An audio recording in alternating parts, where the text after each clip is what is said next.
శ్రావణ మాసంలో వచ్చేటటువంటి పౌర్ణమి ముందు శుక్రవారం వరలక్ష్మీ వ్రతం. ఆ రోజు తిథితో సంబంధం లేదు, వారంతో సంబంధం. ఏ తిథి ఉంది, ద్వాదశి ఉందా, త్రయోదశి ఉందా, చతుర్దశి ఉందా, లేకపోతే ఏకాదశి ఉందా, పంచముందా, సప్తముందాతో సంబంధం లేదు. చివరికి వచ్చేస్తుంటుంది శుక్లపక్షం. పౌర్ణమి ముందు శుక్రవారం ఏమొస్తుందో ఆ శుక్రవారం నాడు వరలక్ష్మీ వ్రతం చేస్తారు. వరలక్ష్మీ వ్రతం చెయ్యడానికి అసలు ఈ వ్రతం ఉన్నది అని మొట్టమొదట లక్ష్మీదేవి ఎవరికి చెప్పింది? చారుమతికి చెప్పింది. తెల్లవారు లేస్తే మనం కథ చదువుతాం. చారుమతి ఆ మాటకు అర్థం ఏమిటి?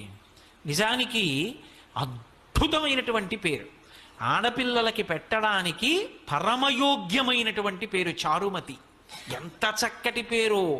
చారు అంటే సత్, మంచి అని. చాలా చక్కటి ఆలోచన కలిగినది, విశాల బుద్ధి కలిగినది. మతి బుద్ధి, మంచి బుద్ధి కలిగిన పిల్ల